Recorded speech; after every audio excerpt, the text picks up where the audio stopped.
At this time, it's my pleasure to introduce Carrie Docherty, Associate Dean of Academic Affairs in the School of Public Health. She's also professor in the Department of Kinesiology and a IUCRE-Faculty co-chair for Health and Wellbeing. Carrie?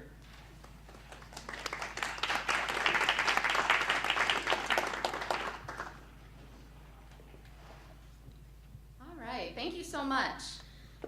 So I'm excited to talk about the work that we've been doing over the last few years around the healthy Hoosier communities. And first I have to say, everything that I'm going to present today, very little of it is me, and a whole lot of it is a lot of people in this room and people that aren't even here. Karen Allen is the co-chair with me, and of course she has done many things related to this. So as you look at the healthy Hoosier communities and think of what our goals are, really what we're trying to do is work with, it says community leaders, but really it's communities in general, to prioritize population health issues to promote the well-being of people in our region. And I'm probably speaking to those of you who know, but we're ranked 41st in the health rankings as a state. We have a lot of work to do in this area. So there's a lot of space and opportunity.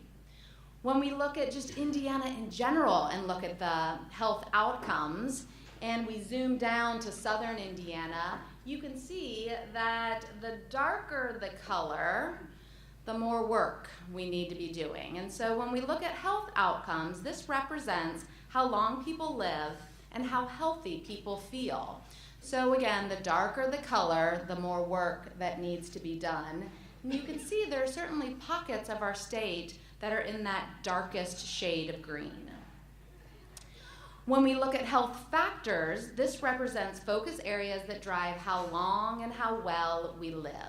Again, darker colors means we need to do some work. And again, looking in the southern region of our state, it's pretty dark in some of those pockets. And so there's a lot of issues that need to be addressed, and I'm so excited what the center's doing because it's really bringing together the expertise of our faculty, staff, and students, and really allowing them to see and feel and practice everything that they're learning in the classroom. So there's been a strategic planning process that has occurred within the center, and some health goals were established. And these are the three specific health goals.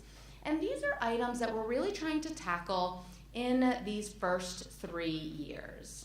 And hopefully the goal is that everyone in this room can see the space in which they can help, impact, contribute to one of these goals. So the first is to address major chronic and lifestyle conditions, specifically type 2 diabetes, hypertension, and obesity. The second is to improve the health and well-being of women, children, and families. And third, to reduce the cumulative impact of substance abuse. And again, we've targeted the counties that are really having the highest areas of concern right now: Lawrence, Orange, Davies, and Martin. So the way we've been organized so far, and as I heard Todd talking, the network that we've been talking about, when I was typing and preparing, I was thinking faculty area network. Pretty sure that's focus area network. That's all right. We're talking to a bunch of faculty today, so I think it works. What we've done thus far is bring together as many faculty, staff, and students as we can to really think about where are the pockets of expertise. Who is doing what? Because what we've learned is there's so many of us that are doing so many different things, it's difficult to get our arms around it and really best serve these communities. So one opportunity has been to bring these faculty together. To date, we have a list of about 48 faculty. We would love that number to increase, whether you can formally come, gather with us, talk with us, or whether you just want to be informed about what's happening. Please let us know. Primarily, faculty have been from public health, social work, dentistry, nursing, medicine, but many others as well. And what's happening now, and I've been on this faculty for 15 years, what's happening now that has never happened before is people are talking. People are walking across campus to other schools and the college and really thinking about, I kind of do something similar to what you are doing. If we do it together, we can really come at it from a different lens and a different perspective. And so again, having these opportunities to meet with the nursing faculty and the social work faculty and others has really just allowed us to think about the problems and how we can address them in dramatically different ways. Linda Henderson is a staff with the center, and she's our senior liaison. She knows everyone in the area. She really is an amazing resource, and I feel so fortunate to have her, because oftentimes it'll be her and I having a cup of coffee and me going, it would be really cool if, and then all of a sudden there would be a list of 10 community members who are interested and willing and who she just met with this morning, of course, and want to engage with us. So fortunate to have her. We've had 2 meetings this academic year, and really the purpose of those meetings have been to explore collaborative opportunities, identify what some community needs are, and of course looking at funding opportunities to help us better support the work that we want to do. So I want to provide an overview of some initial projects that have been going on. This is by no means inclusive of everything that's being done. And as I said, I am not doing any of these. It's the amazing faculty who are. So if those of you who are in the room are doing these projects, chime in, correct me, let me know things that I've forgotten. The first one was a fairly large project that Priscilla Barnes has been leading. And as you know, many hospitals, many local health departments do these community health needs assessments, right? They need to know, they need to assess their communities, better understand what's happening. So they do those, and then they want to create plans to actually make things better. You'd be surprised at how difficult it is to bridge that gap between understanding what the issues are and then really creating a plan to move forward and do that. So what Dr. Barnes has done is she specifically looked at Lawrence, Orange, Davies, and Martin, and she went into these communities, brought people together, got them talking, and is helping them create these improvement plans to really take the data and understanding what the problems are, and then creating and cultivating programs to actually make improvements. Now, all of these things, it takes a while to move a lot of these metrics, but she's getting people around the table, she's getting them talking to each other, and really building some fantastic collaborations. So I'm excited to see how this year ends up and all the work that she's done there. The other thing that she's done is she's identified projects. So every time we get together, she's like, yeah, they really need to work on tobacco cessation. Hey, Dr. John Macy, what are you doing in that space? How can we get you together? So she's identifying needs in those communities, and so we can pull on the faculty. Another project has been a 4-county collaboration. This has been going on for 3 years, and it's really one that the community sort of came together and wanted to build this coalition. They really identified that they have some barriers to workforce development and education success, but they needed help. And so, again, Linda Henderson helped with this when she was with the School of Public Health, and then when she came over to the center, it has continued. But what's happening here is these 4 counties are coming together and really identifying how they can make improvements within their poverty, substance abuse, mental health, and educational attainment. And a lot of what's been happening to date, and the possibilities are endless here, is around continuing education, workforce development. So there are these meetings, and the attendance at these meetings have been fantastic, which again is a testament to the reach that this collaboration is having. So just recently, they've hosted adolescent substance abuse disorder training, and then trauma-informed care training, where individuals in these communities can get continuing education and really get advanced knowledge, skills, and abilities to help inform what they do every day. Again, this coalition is really well organized at this point, so I think the possibilities for other faculty to get involved are quite high. See Linda Henderson for further information. And when I really look at the core goals that we're focusing on for these first couple of years, we've already made some progress here.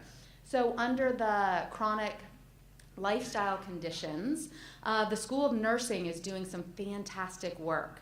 So under Dr. Greg Carter, nursing students are conducting home visits to patients in Orange County, and they're particularly focusing on patients with type 2 diabetes and renal failure.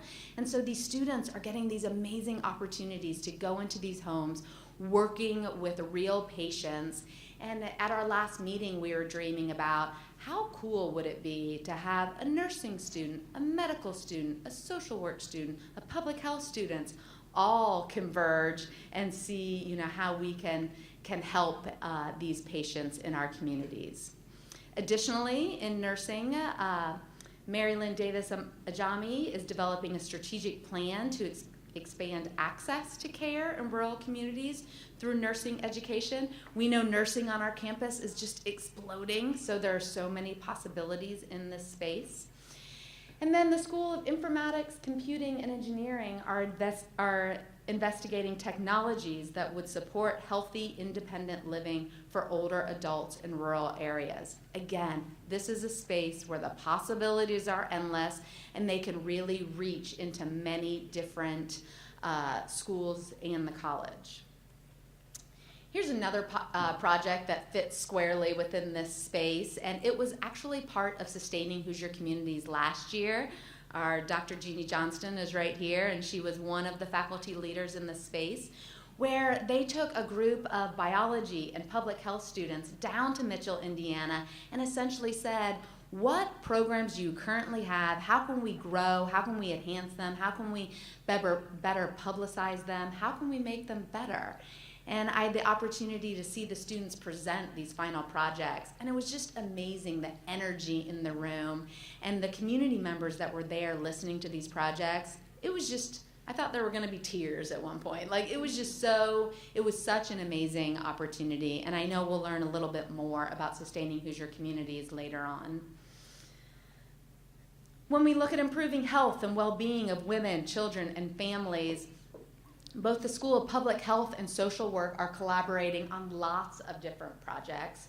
One really focusing on teen pregnancy coalitions. Dr. Catherine Sherwood-Laughlin is here with Dr. Allison Green, and they've been doing so much work in this space to try and reduce teen pregnancies, really educate these adolescents on safe sexual behavior. And again, just opening the door to a conversation that's a little tricky to have in southern Indiana especially. Also, trauma-informed care, Dr. John Kiesler and the School of Public Health are working together to do some community workshops, to do face-to-face training down in these communities. But then how fantastic would it be to move it into an online platform where some people don't have the opportunity to miss work and go to these community meetings, but they would go online and get some continuing education and see what the latest and greatest is happening in this space. And then related to the third goal, reducing the cumulative impact of substance abuse, again, the opportunities are endless here, but Dr. Allison Green in the School of Public Health is doing this adolescent substance abuse disorder training. The School of Public Health has also created a harm reduction series that's online, that's free to the public, that people can just log in and get some really great information about stigma, about just every aspect of harm reduction. Again, Dr. John Kiesler started with Sustaining Hoosier Community and worked on a mental health and addiction survey. But as we've talked about so many times, Sustaining Hoosier Communities doesn't need to just be a year and they're done. You can continue this amazing work, and he's done exactly that, where he's now partnering with IRHA to complete this survey in the entire 11-county region to really get a sense of what's happening in the addiction space. So what Healthy Hoosier Communities specifically have been working on, and I think the center in general, is trying to be as community-facing as possible. We want to meet and talk to pockets in every sector of these communities. We want to connect them. We want to bring them together, see what those needs are, see what they are, what their communities, what policy issues they're having, what health issues they're having, and then we want to leverage the resources that our faculty have and bring our faculty and our students and staff into these communities, and I think this is one of the most exciting ways that we can make an impact. Moving forward, as I said, these are these first 3-year goals, but if you are interested in working in any of these spaces that I've talked about, or if this has motivated you to think about, well, you didn't really talk about my area of expertise, but I think it fits really nicely, email me, email Linda, contact the center, and we will get you involved in as much as we can, coming to our meetings, but even not coming to our meetings and just getting involved in the communities. There are always projects that are needing to be done. So with that, I will stick around for afterwards to have a little bit more conversation about it.